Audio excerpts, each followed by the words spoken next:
What if I told you that on a quiet morning in Tulsa, Oklahoma, a 26-year-old man was torn apart by three pit bulls while the person who commanded them to attack simply stood there and watched him die?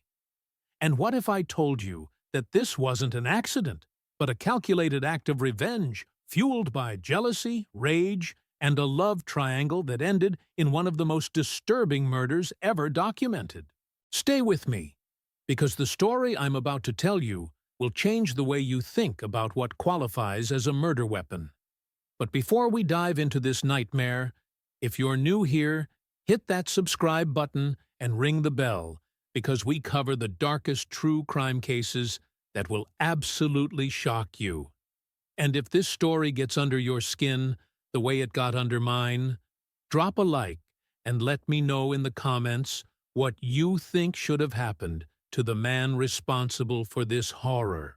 Now, let's get into it. It's a typical Saturday morning in West Tulsa, and the sun is just starting to come up over this quiet, working-class neighborhood. The kind of place where everybody knows everybody, where kids ride their bikes in the street, and where you'd never expect something so horrific to happen that it would make national news. But on this particular morning, around 5 a.m., a neighbor hears something that makes her blood run cold. Screaming. Not just any screaming, but the kind of desperate, terror-filled screams that make you know something is horribly, horribly wrong. She grabs her phone and dials 911, her hands shaking as she tells the dispatcher that someone is being attacked next door. The screams are coming from her neighbor's house, and they're getting worse by the second. Within minutes, first responders are racing to the scene, sirens wailing through the early morning silence. When they arrive, what they find is something that will haunt them for the rest of their careers. A young man lying in a pool of his own blood, his body so badly mauled that he's barely recognizable as human. His clothes have been completely ripped off. His skin is torn away from 95% of his body. And even more disturbing, one of his ears is lying in the front yard, separated from his body. The paramedics do everything they can, rushing him to the emergency room, but it's too late. Curtis Wickham Jr., known to everyone as CJ, is pronounced dead. And when Detective Reggie Warren, a 25-year veteran of the Tulsa Police Department, arrives at the scene, he knows immediately that this is unlike anything he's ever investigated before. Now, you might be thinking this was some kind of tragic accident. Maybe the dogs got loose. Maybe they were protecting their territory. Maybe CJ provoked them somehow. But as Detective Warren starts piecing together what happened that morning, a much darker picture begins to emerge. Because this wasn't an accident at all. This was murder. Cold-blooded, intentional murder. And the weapon wasn't a gun or a knife. It was three pit bulls named Boomer, Soomer, and Rosie. But here's where it gets even more twisted.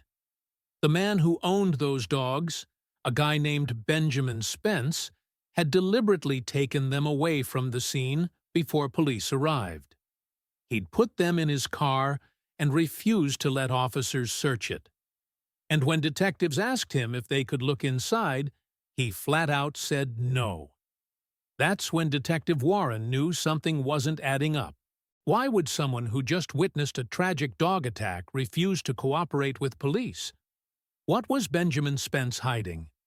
And more importantly, what really happened in those final moments of CJ's life? Let me paint you a picture of who CJ was, because it's important to understand that this wasn't just another statistic. This was a real person with a real family who loved him. Curtis Wickham Jr. was 26 years old, born and raised right there in West Tulsa. He went to Berry Hill High School, loved NASCAR, loved fishing, and had this infectious smile that could light up a room. But CJ was also struggling. He was honest about the fact that he was battling addiction, and it was something he wasn't proud of.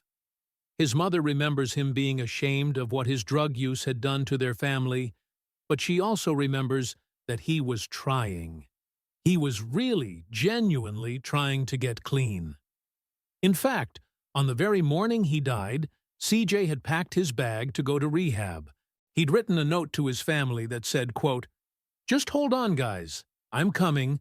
I'll get it together so all y'all can be proud.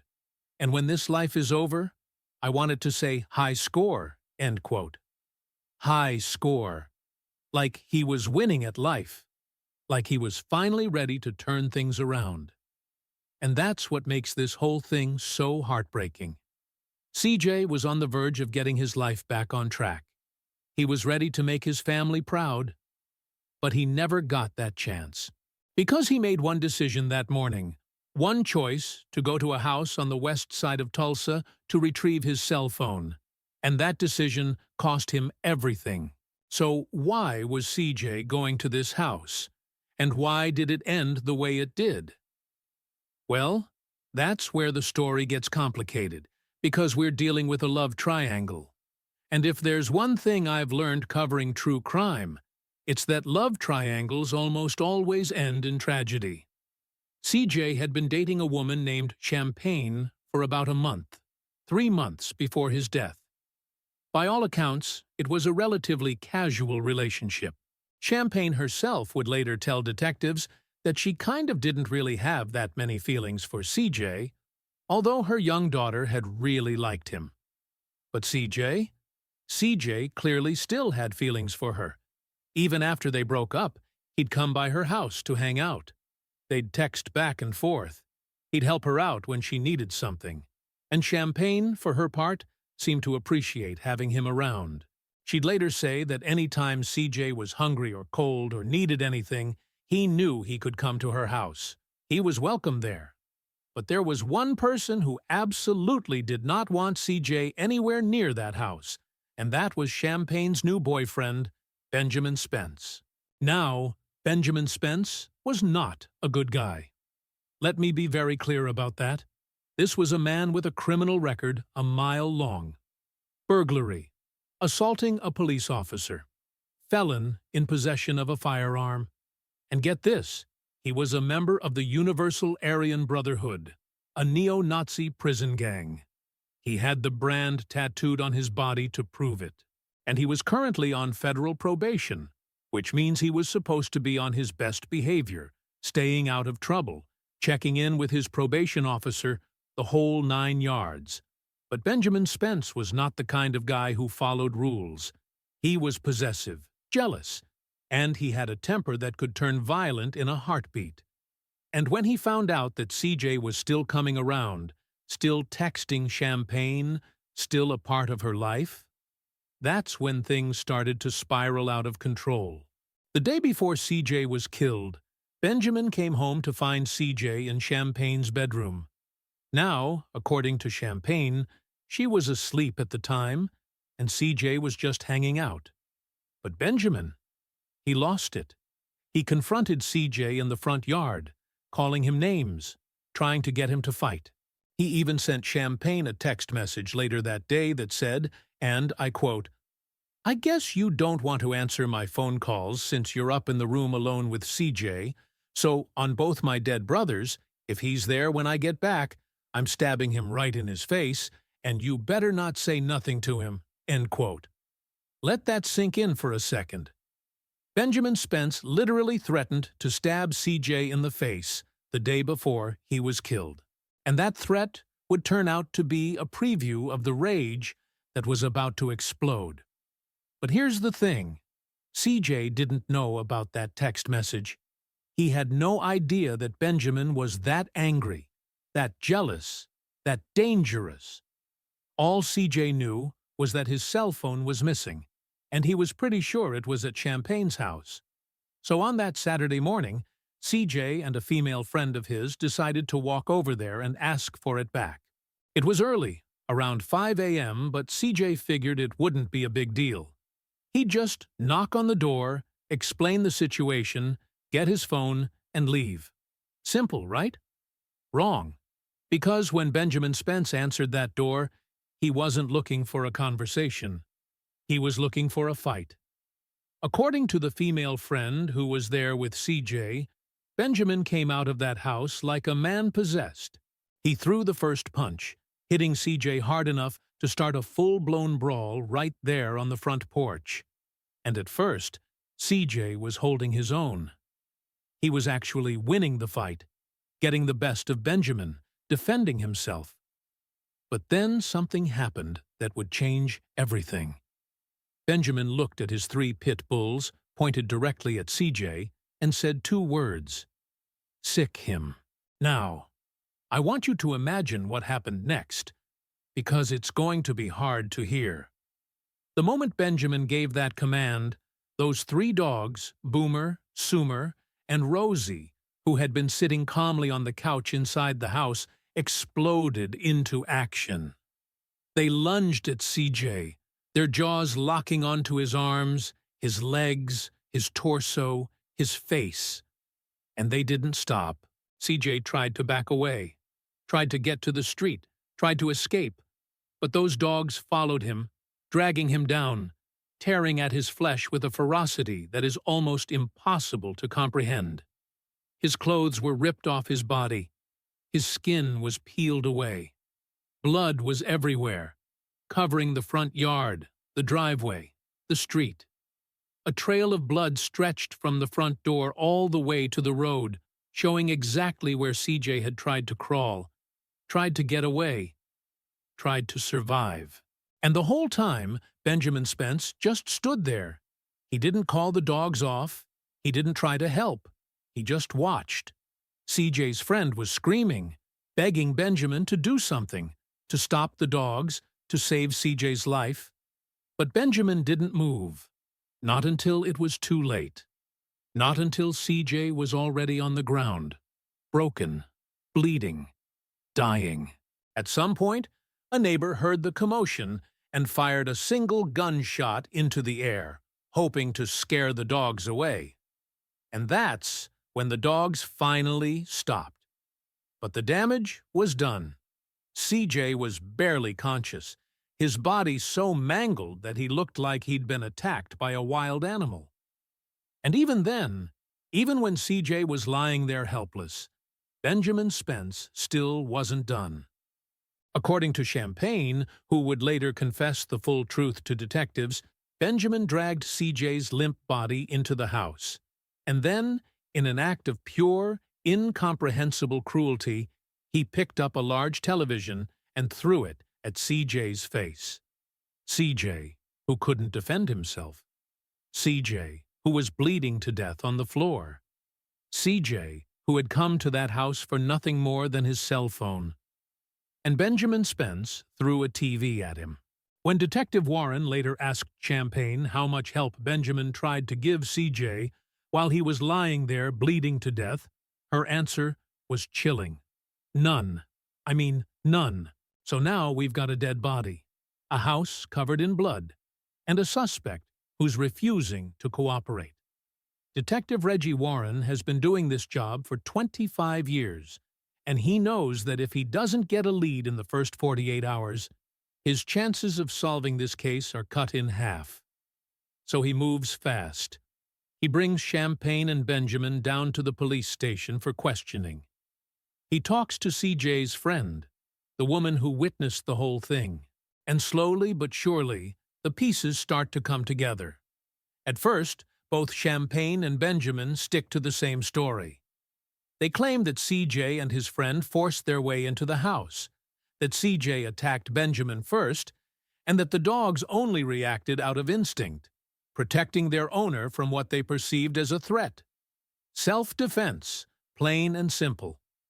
But Detective Warren isn't buying it, and neither is Detective Gatwood, who's known as the West Side Connection because he grew up in that neighborhood and has relationships with everyone involved. They know there's more to this story, and when they sit down with CJ's friend, the truth starts to come out. She tells them everything. How Benjamin answered the door in a rage, how he threw the first punch, how CJ was actually winning the fight, and most importantly, how Benjamin pointed at CJ and gave the command for the dogs to attack. Sick him. Those two words turned those pit bulls from pets into weapons. And that's when Detective Warren realizes what he's dealing with. This isn't a case of dogs acting on instinct. This is a case of a man using animals as instruments of murder. It's premeditated. It's intentional. And it's one of the most disturbing cases he's ever worked. But he still needs more evidence. He needs proof that Benjamin had control over those dogs, that they would obey his commands, that this wasn't just some freak accident. And that's when he gets a break. Animal control officers who had been to Champaign's house the day before the murder tell him something crucial. Those same 3 pit bulls had gotten into trouble just 24 hours earlier. They'd scratched a kid, killed some of the neighbor's chickens, and when officers responded, they noticed something important. Benjamin Spence had complete control over those dogs. If he told them to heel, they heeled. If he told them to sit, they sat. These dogs were trained. They were obedient. And they followed Benjamin's every command. That's the smoking gun. Because if Benjamin could control those dogs with a simple word, then there's no question that when he pointed at CJ and said sick him, he knew exactly what would happen. He knew those dogs would attack. He knew they wouldn't stop. And he knew CJ would die. But Detective Warren still needs one more piece of the puzzle. He needs Champaign to tell the truth. And for 5 days, she doesn't. She sticks by Benjamin's side, backs up his story, protects him. But then, something changes. Maybe it's guilt. Maybe it's the image of CJ lying on her living room floor, bleeding out while Benjamin threw a TV at him. Maybe it's the fact that her young daughter witnessed the whole thing and is going to need therapy for the rest of her life. Whatever it is, 5 days after CJ's death, Champaign sends an email to Detective Warren. She wants to talk, and when she comes back to the police station, she breaks down. She tells them everything. How Benjamin had CJ's phone and had been reading through the text messages between CJ and Champaign.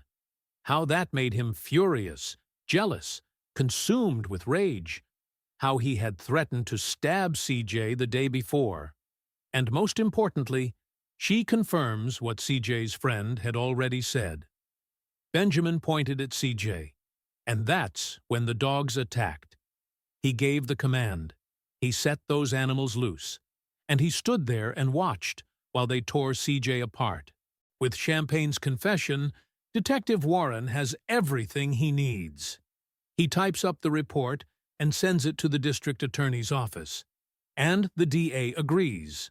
There's enough evidence to charge Benjamin Spence with second-degree murder and assault with a deadly weapon. The deadly weapons? 3 pit bulls named Boomer, Soomer, and Rosie.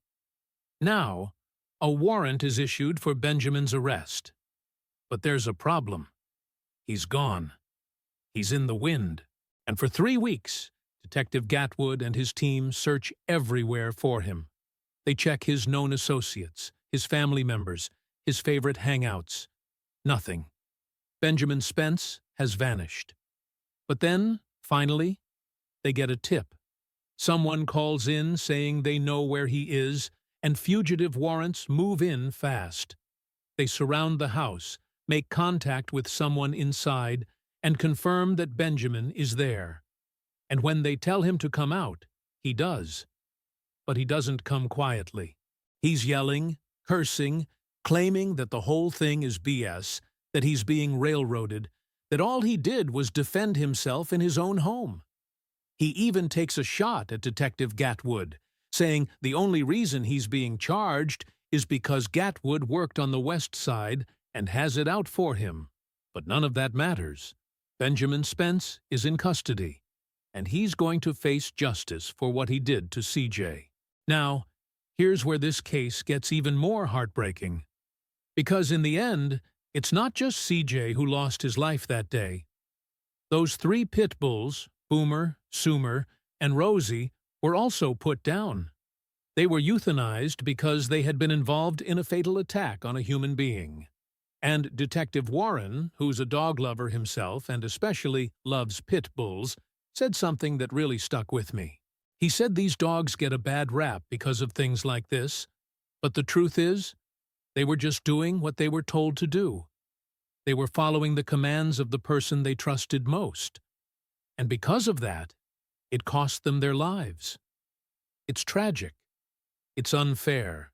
And it's a reminder that when a human being decides to use an animal as a weapon, everyone loses. The victim loses their life. The dogs lose their lives.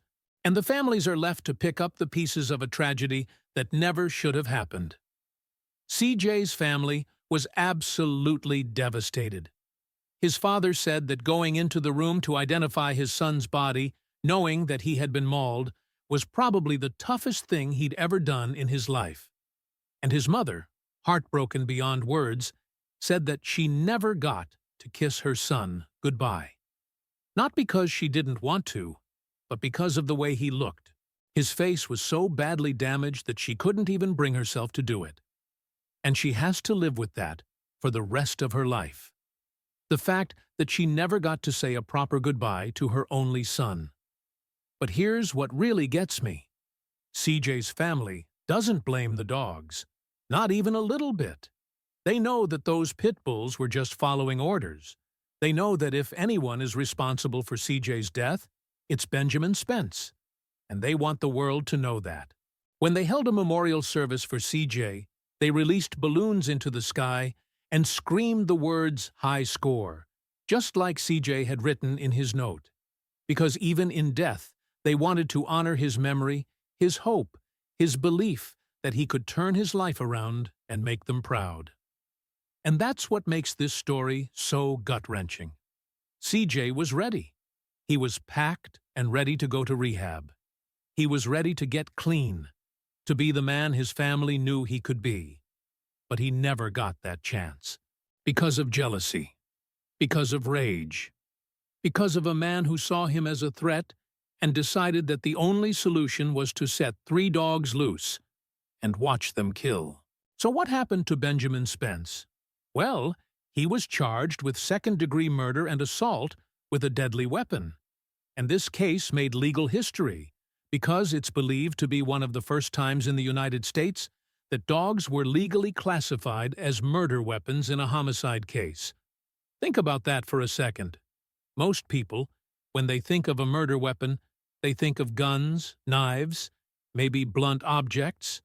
But dogs? That's something different. That's something most people never even considered. But in this case, the evidence was clear.